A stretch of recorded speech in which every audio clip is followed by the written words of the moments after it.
Halo semuanya, kembali lagi ke YouTube channel Vrendika Mahendra. Selamat pagi semuanya. Akhirnya kita buat video lagi. Beberapa hari yang lalu ada temen yang curhat tentang kehidupannya sekarang gitu.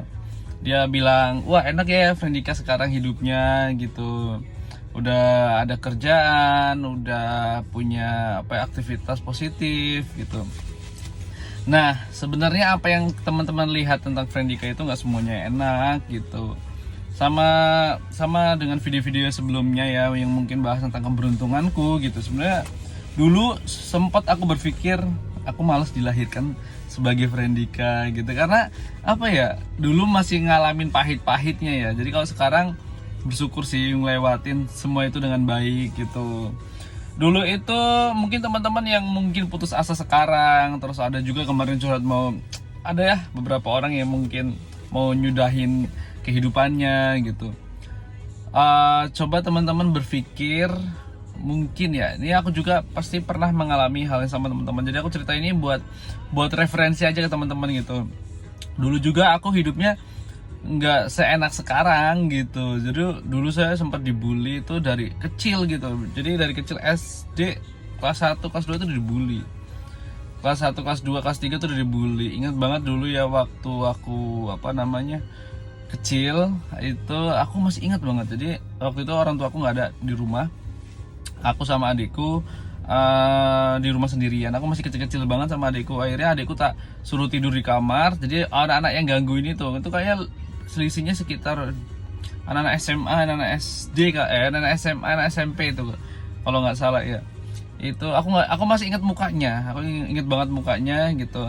Jadi kita tuh digangguin sampai rumah digedor-gedor, terus dimasukin kayu segala macam gitu. Waktu itu nggak ada orang dewasa di rumahku karena pada kerja semua kan. Nah, aku nggak tahu itu jam berapa, nggak inget gitu. Cuma aku ingat karena kan digangguin terus tuh. Terus akhirnya aku keluar gitu. Aku ngintip di jendela, mereka tuh kayak ramean gitu kan, ramean. Terus ternyata pas aku keluar mereka itu nyiram ember kecil gitu bekas cat itu. Kalau nggak salah itu kencingnya mereka. Jadi mereka tuh ngumpulin kencing mereka, habis itu disiramin ke aku. Itu pembulian pertamaku waktu kecil.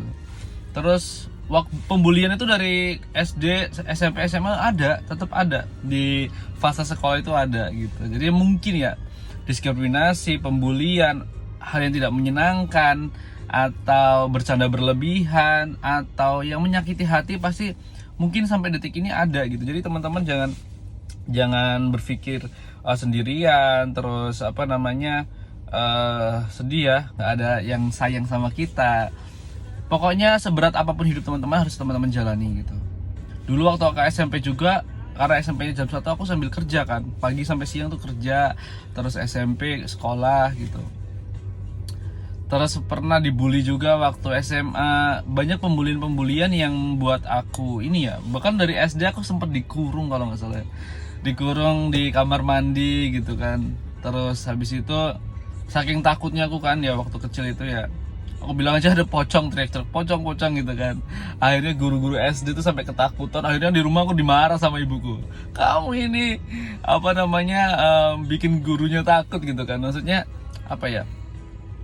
mungkin budaya di Indonesia memang kayak gitu. Maksudnya bukan budaya keseluruhan ya, mungkin karena aku nggak tahu ya, pembulian mungkin ada di mana-mana ya gitu. Mungkin di negara luar juga banyak pembulian gitu. Cuma teman-teman yang dibully, teman-teman yang direndahkan, keep on fire, tetap semangat. Kalau mau ketawa, kalau mau menangis gitu. Karena aku pun kayak gitu. Jadi ketika aku dibully, diskriminasi, segala macam, direndahkan, aku tahu aja gini. Tapi dalam hati sakit banget gitu kan, sakit banget. Tapi kata ibuku itu jadi pahala. Jadi rasa sakit yang kita terima di hati kita dari mulut orang, itu tuh kayak ada transferan pahala ke kita gitu. Itu yang buat kita lebih beruntung di dunia ini gitu. Yang membuat kita laki, beruntung banget di dunia gitu. Ada masalah selalu ada solusinya gitu. Itu yang buat kita lebih beruntung gitu. Terus kalau seandainya pahala mereka habis, terus yang menzalimi kita itu, terus akhirnya dosa kita yang serap sama dia. Jadi sebenarnya disakiti orang itu nggak rugi-rugi banget gitu. Karena ada transfer pahala di situ. Jadi teman-teman jangan terlalu sedih ya, sedih wajar, nangis aku pun kayak gitu. Kalau seandainya kita itu mengcounter hinaan itu, diskriminasi itu, bulian itu nggak bisa menggunakan apa ya, kata-kata, cukup senyum. Walaupun di muka senyum, hati sakit nggak apa-apa gitu. Sampai di titik teman-teman udah nggak bisa senyum lagi, teman-teman nangis lah gitu. Karena itu yang membuat aku juga melakukan hal yang sama gitu. Itu yang membuat aku selamat dari menjadi orang gila mungkin ya gitu ya.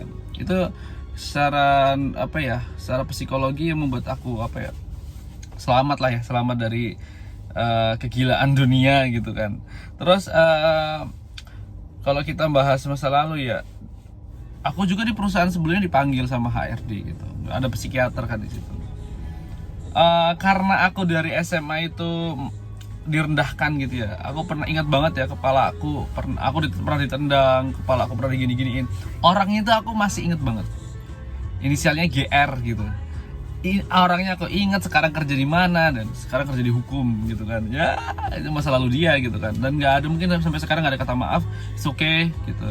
Cuma kenapa aku ngulang-ngulang apa ya, mengingat cerita ini, karena aku udah nggak ada rasa sakit hati. Cuma aku sini sebagai remind untuk diriku sendiri sih gitu. Jadi hal-hal pembulian dari kecil sampai dewasa SMA itu yang membuat aku tuh kayak impactnya ke psikologiku gitu. Jadi tuh aku terkesan sombong gitu. Gedenya sekarang terkesan sombong karena dulunya sering direndahkan. Gedenya sekarang nggak mau direndahkan gitu, nggak mau direndahkan, makanya dia udah membentengi dengan kesombongan gitu. Itu yang psikologi, yang aku dipanggil psikiater itu kan di perusahaan lama gitu.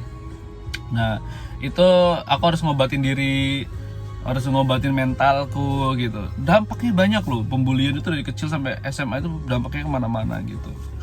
Hebatnya aku di waktu itu, karena kan keluarga aku bangkrut tuh, terus banyak pembulian gitu. Terus aku ngerasa sendiri waktu itu. Cuma aku bedanya tuh nggak larinya yang ke negatif. Aku mikirnya dulu langsung ikut olimpiade gitu. Jadi orang-orang liatnya ini Frendika enak gitu, kayak dapat beasiswa S1 S2, terus dapat pekerjaan gitu di perusahaan besar gitu. Tapi ingat, sebelum itu tuh banyak banget apa ya, hal-hal yang apa ya, yang pahit gitu. Jadi teman-teman kalau sekarang lagi putus asa, ditinggal orang tuanya, aku udah pernah gitu. Namanya orang tua pasti nggak mau ninggalin anaknya, mungkin karena sesuatu hal gitu kan. Jadi jangan sedih, pokoknya teman-teman jangan ya, sedih boleh tapi jangan terlalu berlarut-larut gitu. Jadi kuncinya teman-teman, aku nih salam buatku, jangan menyerah lah gitu, jangan bunuh diri, tetap semangat. Kalau seandainya teman-teman apa yang nggak bisa mengcounter dengan ketawa senyum dengan yang lain, dengan teman-teman yang mungkin bisa nerima teman-teman dengan apa ya, psikologi teman-teman, mental teman-teman gitu. Ketawalah, kalau nggak bisa ya udah nangis aja. Nangis sendirian gitu, jangan dipendem, maksudnya jangan dipendem gitu, takutnya nanti malah stres sendiri, depresi sendiri. Itu yang paling bahaya sih sebenarnya gitu. Terus banyak ya pembulian ya, dari disiram air kencing, terus dikunci di kamar mandi, terus dipukulin. Itu tuh pembulian itu dari sampai SMA gitu, dulu apa ya namanya, ya gitulah. Aku kalau cerita ingat masa lalu ya, kayak mau nangis rasanya.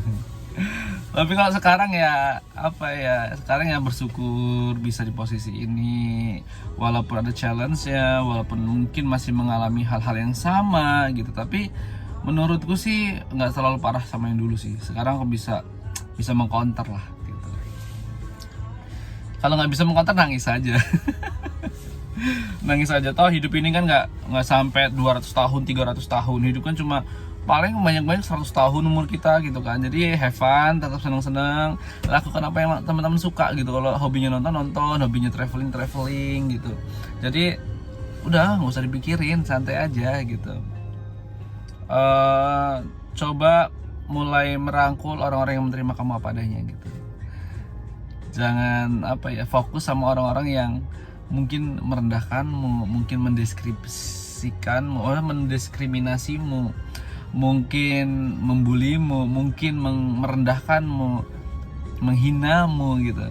Udah lupakan aja gitu ya. Jadi sampai sekarang pun aku masih dalam proses penyembuhan ya. Maksud dalam arti penyembuhan tuh menurunkan overconfidentku gitu.